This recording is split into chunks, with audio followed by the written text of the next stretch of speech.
¿Qué tal amigos? Bienvenidos a este episodio de La Cuarentena. La Iglesia Te Oxigena, este espacio de la Fundación Ayuda a la Iglesia que Sufre, que quiere llenarnos de compañía del amor del Señor, del fuego del Espíritu Santo, en este tiempo que es difícil, pero que siempre nos viene con novedades, con cosas inesperadas y frente al cual Dios nos ofrece su palabra y el ejemplo de muchas personas. Hoy tenemos al Padre Andrés María de San José, fundador de los Carmelitas Hermanos Contemplativos del Carmelo, y que nos va a contar un poco de qué manera viven ellos en este tiempo la cuarentena. Vamos a escucharlo. Muy buenas, queridos amigos, buenas tardes a la hora que están viendo cada uno esta entrevista, amigos de la cuarentena.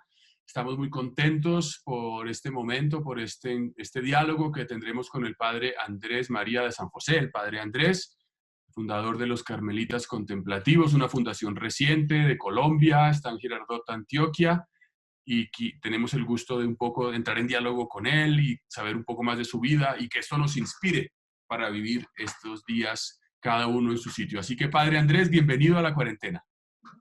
Pues muchas gracias por la invitación. Me da mucha alegría estar en comunión con la Iglesia, con usted, Padre Astolfo, y con toda la obra. Padre Andrés, seguramente pues usted allí en Girardota y en muchos ámbitos de Antioquia y seguramente en muchos sitios, pero es evidente que siendo usted carmelita, pues vive una experiencia carmelitana, digamos, particular que no todos conocen. Entonces, a mí me gustaría que usted nos dijera inicialmente, bueno, ¿quién es el Padre Andrés? Y ha dicho, hace 6 años solo ha empezado, o sea, es una recién nacida su fundación. Entonces, ¿quiénes son ustedes? ¿Cuál es el carisma? ¿Qué los ha movido a esta nueva experiencia? Bueno, mis hermanos, yo fui carmelita descalzo 17 años.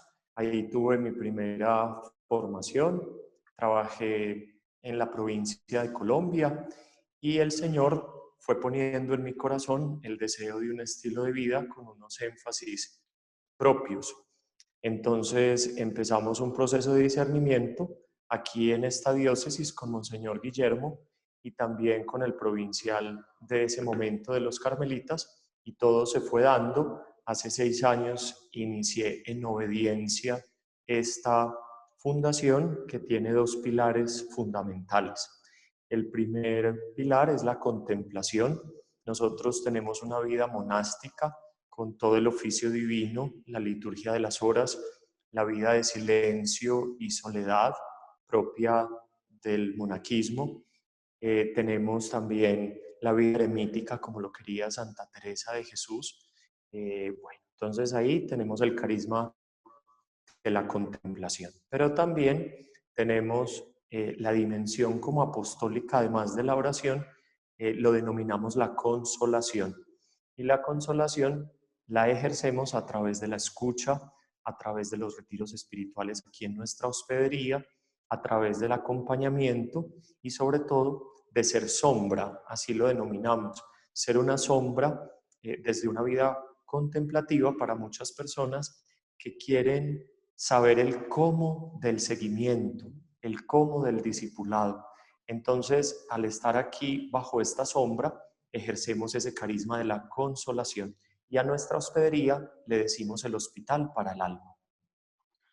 ¿Y cuántos miembros tiene en este momento la fundación? ¿Cómo está compuesta un poquitico en este momento de la historia?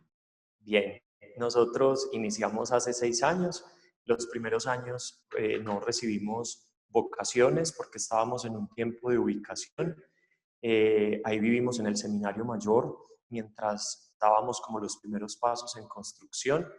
Iniciamos 3 hermanos, uno después del camino salió, nos quedamos dos y decidimos no recibir vocaciones sino hasta que estuviéramos un poquito más consolidados. Entonces, a los 3 años empezamos a recibir vocaciones, es decir, hace 3 años somos en este momento 20 hermanos y estamos esperando como que este proceso de cuarentena, este proceso en que estamos confinados, se abran las fronteras porque tenemos un grupo, imagínense, padre y hermanos, esto es una esperanza para la iglesia, de 14 candidatos para ingresar. Entonces estamos a la Wow. expectativa de que demos este paso a nivel mundial, porque algunos son de Sudamérica, entonces esos están a la espera. Pues qué bendición tan grande, Padre. Usted ha dicho dos cosas que me llaman la atención y quisiera profundizar un poquito. Ha dicho, comenzamos en obediencia esta obra. ¿Qué significa comenzar en obediencia? Mire, padre, eso me conmueve profundamente que usted empiece por ahí, porque si nosotros somos hijos de la iglesia, tenemos que ser obedientes a ella y considerarla que es nuestra madre. Por eso, cualquier proyecto fundacional debe hacerse de la mano de los superiores, el ordinario del lugar, el obispo, los superiores, si somos de una comunidad. Yo creo que si eso no se hace bajo esos parámetros, sería un capricho, sería una búsqueda personal. Por eso la obediencia es la que blinda como el interés personal y lleva a descubrir que sea la voluntad de Dios. Entonces, cuando uno empieza un proceso de discernimiento, considero que lo primero que debe hacer es tener en cuenta la voz de los superiores para confirmar que Dios también lo quiere. Ok.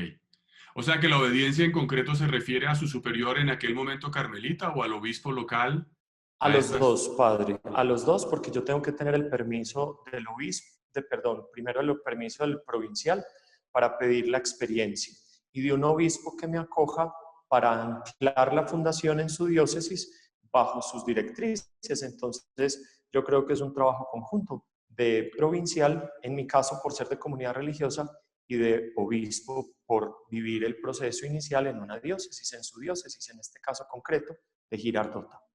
¿En qué se distingue un carmelita contemplativo de un carmelita descalzo, digamos, común y corriente de los que conocemos aquí en la iglesia? ¿Cuál es como la diferencia de carisma o el énfasis a la hora de ponerlos juntos?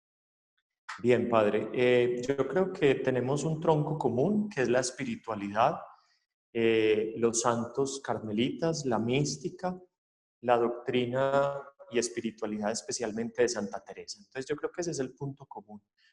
Ahora, el estilo de vida es ya el que hace unos énfasis diferentes, no queriendo decir que uno es más bueno, otro más santo, sino que son estilos dentro del cuerpo místico de la iglesia distintos y nuestro énfasis va más en esa tónica de vida monástica.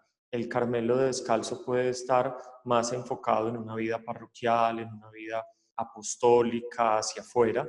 Nosotros tenemos una vida que podríamos, si usted me está poniendo bajo ese nivel de comparación, más parecida a las carmelitas descalzas, es decir, a la familia femenina del Carmelo. Nosotros tenemos la estabilidad monástica, tenemos, pues no tenemos un apostolado hacia afuera, las almas vienen acá y eso también marca la diferencia, si nos ponemos pues como en paralelo. Me llama la atención, antes de hacerle la segunda pregunta, con un poco de estas digresiones, ¿qué santo tiene usted ahí atrás? Ese es San Antonio.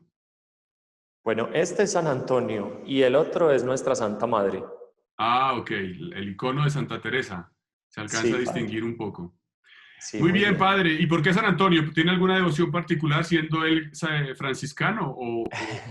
Vea, yo le voy a contar con mucha confianza y es que nosotros en esta casa hemos recibido un montón de herencias, porque entonces, como empezamos de cero, las personas empezaron a ver nuestras necesidades y por el afecto que han tenido a la comunidad, nos han dado sus reliquias y sus tesoros. Entonces, gente adulta dice, ya mis hijos no quieren estas imágenes o ya estas reliquias que tenemos en nuestra casa de abuelos, vamos a ir pensando que esto no va a ser muy valorado, entonces hemos tenido aquí más o menos un museo de antigüedades y eso ha hecho que tengamos de varias espiritualidades, que tengamos de varios estilos y el San Antonio es un regalo de una señora que le tiene una devoción muy especial.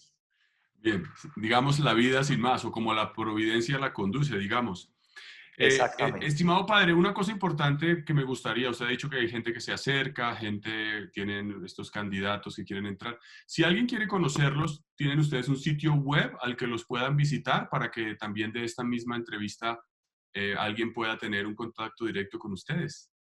Sí, nosotros pues hemos aprovechado, como lo han dicho, este continente que sería todo este mundo virtual, también con mucha prudencia para no volvernos pues también ahí como muy hacia afuera, sino con cierta prudencia. Consideramos que es una herramienta maravillosa y por eso tenemos página web, tenemos Facebook y tenemos Instagram. Pues ahí nos pueden encontrar por Hermanos Contemplativos del Carmelo. Y Todo la ese página nombre. es, Eso, ¿cuál es la página? Eso es. la página es www.contemplativosdelcarmelo.com y ya esa le genera los otros enlaces. Contemplativos del Del Carmelo. Carmelo.com, C-O-R. Com. C-O-M. Termina en M. Listo. Bueno, y la otra pregunta que le quería hacer respecto a lo primero que mencionaba, me llama la atención, la idea de la sombra. Digo porque realmente a mí personalmente como sacerdote esa idea, sobre todo a nivel litúrgico, me resulta supremamente interesante. De pronto para los fieles que nos están viendo, la sombra, bueno, yo no soy especialista ni sé mucho, pero personalmente me ha llamado la atención la idea de que cuando en el Evangelio de Lucas dice que el ángel se encontró con la Virgen María, dice, y el Espíritu Santo te cubrirá con su sombra, ¿verdad? Esa sombra que en la liturgia es cuando el sacerdote impone las manos, lo que se llama la epíclesis, por ejemplo, al celebrar la misa sobre el pan y el vino, o en la consagración de los ministros, etcétera, o en la confirmación, sacramento de la confirmación, que es una presencia del Espíritu Santo. Entonces, dicho esto, que me parece que tiene una riqueza simbólica, bíblica, muy especial, le quisiera preguntar esa idea de ser sombra, ¿cómo ha venido a la espiritualidad de ustedes? Y si puede precisar con un poquito más de detalle en qué consiste a la hora del acompañamiento que hacen ustedes a las personas. Mire, padre, nosotros, el hecho mismo de tener una vida comunitaria y una vida litúrgica, eso ha sido para la gente un gran acompañamiento. Nosotros, al tener la hospedería, las personas vienen, están en la hospedería y a su vez comparten la mesa con nosotros. Mm. Mesa, nosotros solamente los domingos hablamos, de lo contrario, o se lee, o se escucha música, o se escucha una conferencia, o se guarda silencio. Nosotros en la liturgia la hacemos en el templo y el templo no es en la clausura, por lo tanto los huéspedes también pueden estar en la liturgia con nosotros. En algunas recreaciones los invitamos también a estar con nosotros. Para el Carmelita la recreación es un espacio fundamental, lo tenemos después del almuerzo y después de la cena. Tenemos un momento de lúdica, de conversar o de hacer algún juego o de caminar por los senderos que tiene el monasterio. Entonces esa es la sombra. Yo considero que la gente hoy necesita tener referentes, que la gente está como muy a la intemperie, muy al descampado, muy al desnudo. Entonces estos lugares y nuestro monasterio, precisamente, mire, por eso se lo detallé, porque la gente solamente con estar sentada al lado nuestro en la mesa del refectorio se siente acompañada y siente una gran alegría de comer juntos. Para los candidatos es una de las fortalezas y a mí me sorprende porque es lo más cotidiano de una vida comunitaria, la mesa juntos. Y la gente se sorprende de decir, ustedes comen a la misma hora, comen juntos. Entonces ya eso acompaña y esa es la sombra que acompaña. Ese es el espíritu que desciende y cubre, como usted lo decía ahorita. También me parece que la misma recreación es un espacio de volvernos a crear, recrear. Entonces la gente llega y nos ve muertos de la risa porque para mi padre y hermanos que nos siguen, la alegría es determinante. Yo considero que la alegría es hoy la que exorciza el enemigo en la iglesia, en nuestras vocaciones, en la vida religiosa. O sea, donde hay alegría, el enemigo sale corriendo. Entonces también nuestras recreaciones son un espacio para que la gente se sienta recreada, o sea, creada de nuevo. Y la liturgia, una liturgia pausada, cantada, nosotros cantamos todos los salmos. Eso para la gente ha sido una novedad impresionante. Entonces todo eso es lo que decimos que hacemos la sombra. Y las personas vienen a refugiarse del sol ardiente de sus vidas a estos lugares de viento suave, de brisa suave, de espacios de contemplación, de quietud. Y eso se ha convertido en una pastoral muy hermosa. La hospedería se mantiene llena y este espacio yo creo que ha tenido una pastoral muy novedosa porque realmente es en la cotidianidad donde generamos procesos de acompañamiento y con humildad y para darle toda la gloria a Dios se han dado grandes procesos de conversión, especialmente en jóvenes, en personas muy alejadas de la iglesia. Han visto una forma nueva de vivir el Evangelio y eso les ha movido las fibras profundas. Padre, ¿ustedes cómo están viviendo hoy este tiempo de cuarentena?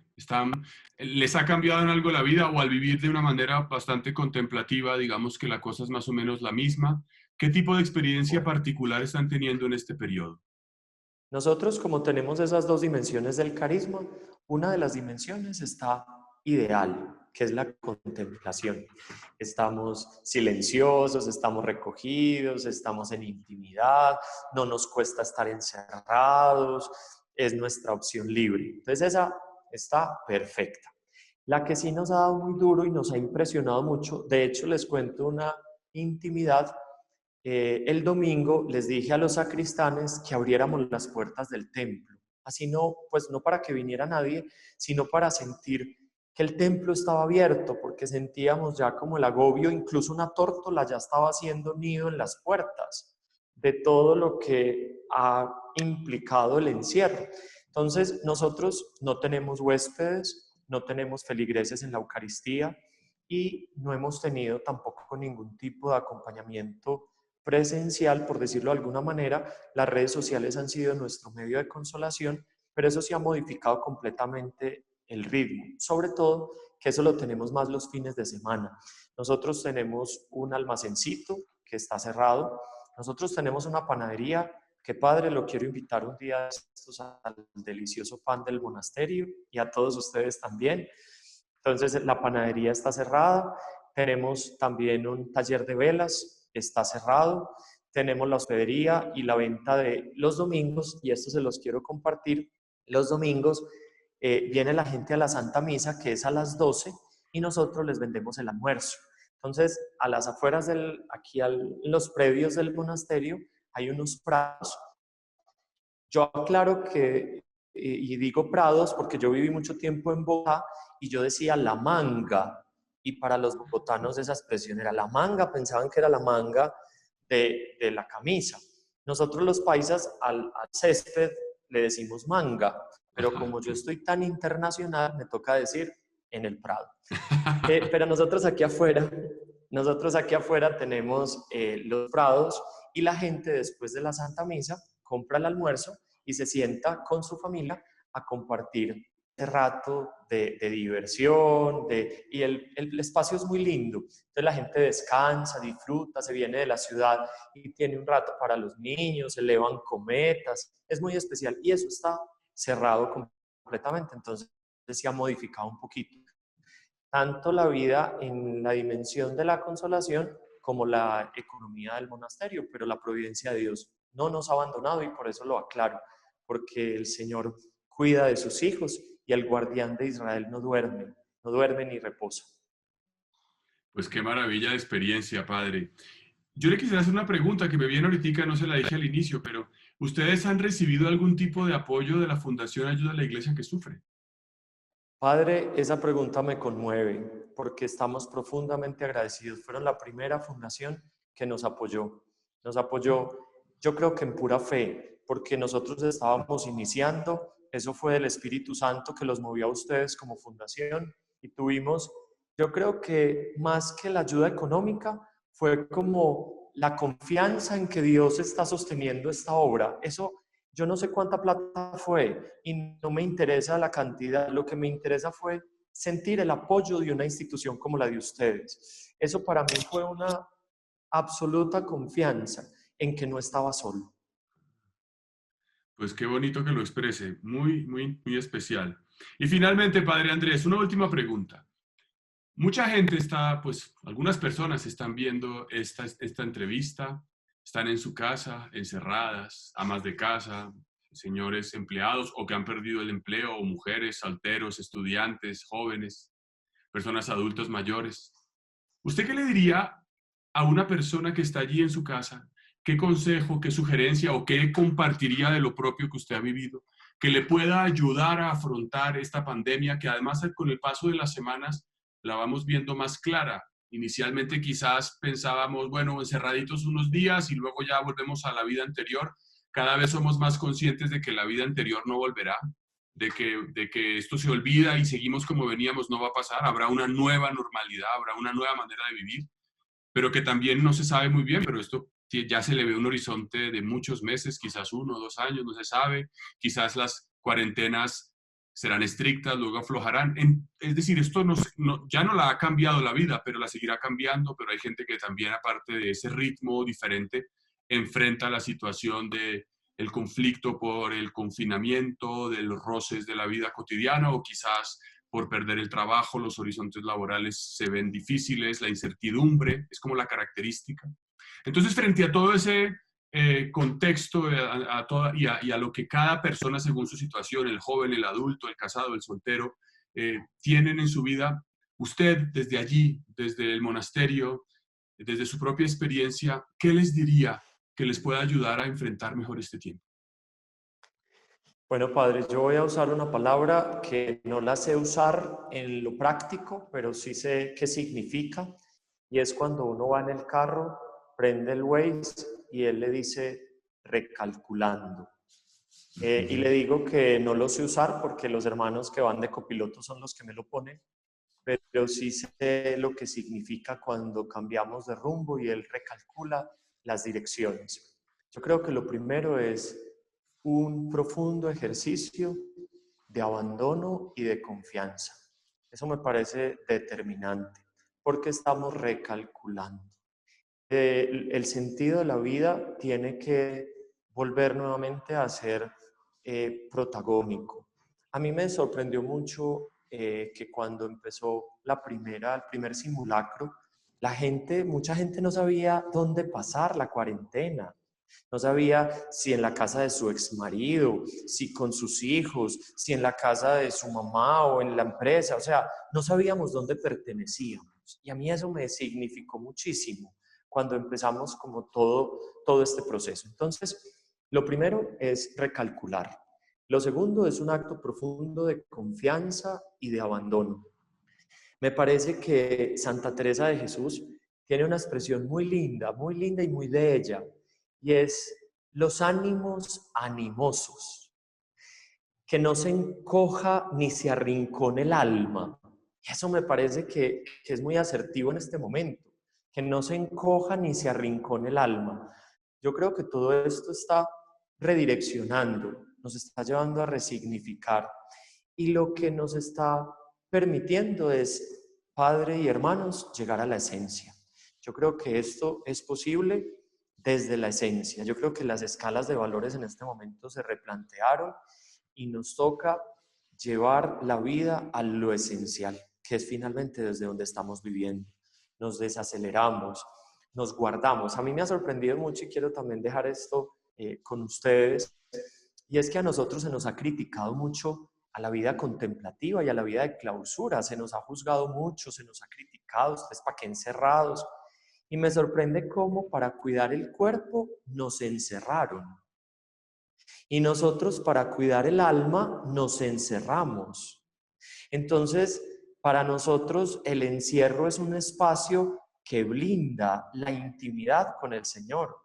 Entonces, que aprovechemos estos nuevos espacios de casa, de confinamiento, para guardarnos. Hemos estado muy expuestos, hemos estado muy vulnerables, y eso yo creo que es este campanacito que nos permite otra vez llegar como a esa intimidad. Para terminar diciéndoles que me encanta que este tiempo de Cuaresma y de Pascua sea como el que haya atravesado esta pandemia, porque creo que el Señor en su infinita grandeza nos está acompañando y diciéndonos finalmente, yo basto, solo Dios basta. Pues, me parece supremamente inspirador lo que nos ha compartido, lo que nos ha dicho. Muchas gracias por compartir, por expresar con tanta sencillez su historia, su carisma. Estará también en nuestras oraciones y que el Señor le siga ayudando y le siga bendiciendo con vocaciones para el servicio de la iglesia. Así que, Padre Andrés, gracias por compartirnos su corazón y su tiempo. Gracias por estar en la cuarentena. Dios lo bendiga. A usted, padre, por esta labor tan bonita. Usted al principio me habló un poquito de cuál era la dinámica de la cuarentena. No crea, nosotros también la seguimos. Nosotros también hemos seguido estas entrevistas y nos han acompañado. Para usted, para todas las personas que nos están siguiendo, una bendición. Tenemos como un acto de piedad y es dar la bendición con el escapulario de nuestro hábito. Entonces quiero terminar dándoles la Maravilloso, Padre. bendición en Por el nombre favor, del... todos estaremos felices de recibirla y los que nos ven. Que el Señor nos bendiga y con este santo escapulario de la Santísima Virgen estemos consagrados, protegidos y defendidos. En el nombre del Padre, del Hijo, del Espíritu Santo. Amén. A todos Amén. un abrazo fraterno y a usted, Padre, un Dios le pague por esta invitación. Qué rico compartir la fe. Igualmente, un fuerte abrazo. Gracias. Bueno, Padre, Dios lo bendiga a todos.